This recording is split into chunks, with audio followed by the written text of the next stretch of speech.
Did you know that most people struggle to find validation? That most of us struggle when we look outside of ourselves. We look to others to validate us. Friends, family, you name it. We look to somebody to find that validation. But what happens when we actually do go outside of ourselves for that validation? What happens to us mentally and emotionally?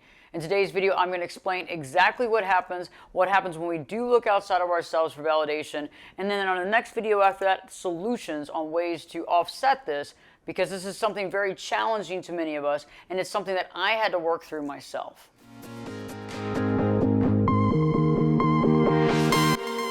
Welcome back, friends. Berges here today, and today we're going to be talking about validation. And I know that many of us have struggled for validation, and some of us have struggled with validation our entire lives. And it's challenging because many of us look to our mom or our dad to give us validation, and they came up short. They didn't validate us. We worked really hard. We tried to impress. We tried to do things, even as a little child, trying to get the best grades to get mom or dad to validate, trying to get on the cheerleader squad or get on the football team, right? To get that validation from them. But it seemed like no matter what you did, you still came up short. So what's happening now in our adult life? Now that we're adults and we're out of the house, what happens when we're still struggling to find that validation? And what happens when we look outside of ourselves for validation? Let's talk about some of those points.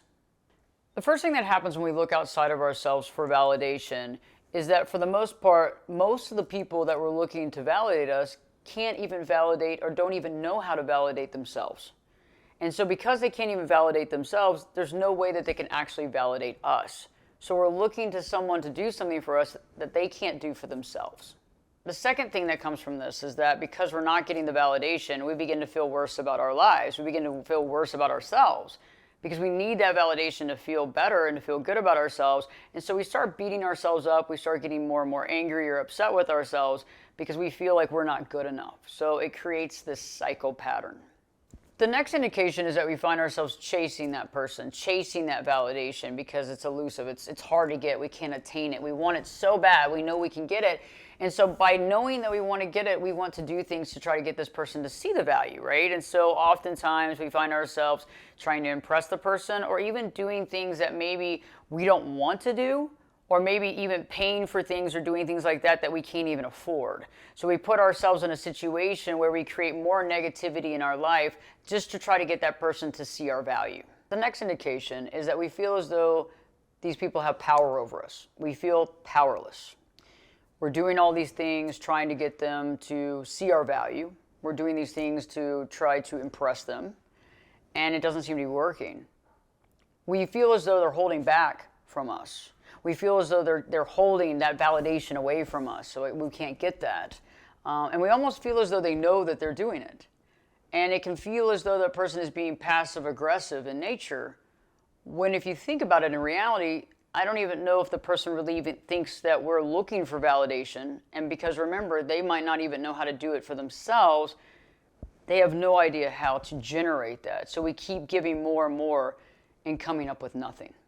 Another point that's interesting is that when they're nice to us, we find ourselves on cloud nine. So when one of these people that we want their validation from treats us well, we feel amazing. We feel great because when they feel that way about us, we've given them so much power that we feel so good.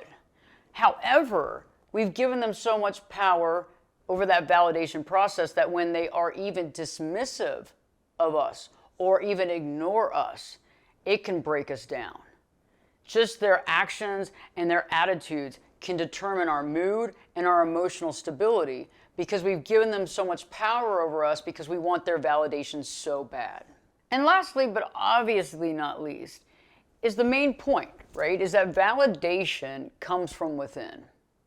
And most of us were not taught that growing up. And why we weren't taught that growing up is because our parents or whoever raised you were not taught that either. And a good example of why this is true, we're not sitting there thinking about every single person that likes us. We're not thinking about, oh, wow, I'm so glad that so-and-so likes me or so-and-so likes me or this is good. This started when we were young. Remember when you were in school and one kid didn't like you and all you could think about was, how do I get that kid to like me? What do I say? What do I do to get them to see me, to want to hang out with me? And it's interesting how that same thought process hasn't really changed a lot. Even as an adult, That one person that doesn't like you, that one girl, that one guy that doesn't like you. We think about that. What do I do? What can I say? And it's to like me. But really, in reality, isn't to like me to validate me? That's what it is. And what happens is, even if you get that person to like you, aka validate you, you go to the next person that doesn't. And we keep going down that road, right? Trying to get everybody to validate us, everybody to like us. And that's why it's interesting, because once we get it, we're no longer interested in it anymore. Because it doesn't matter anyway. The only validation that actually matters is the internal validation of self. If you like this type of content and you want to see more, subscribe to the channel. Also, you can become a member here as well. In the comment section below, let me know, who do you find yourself looking for validation from in your life? I mean, it could be anybody, and it takes us time to really analyze that and find that. I'm interested in hearing from you. In the meantime, don't forget to live your true life.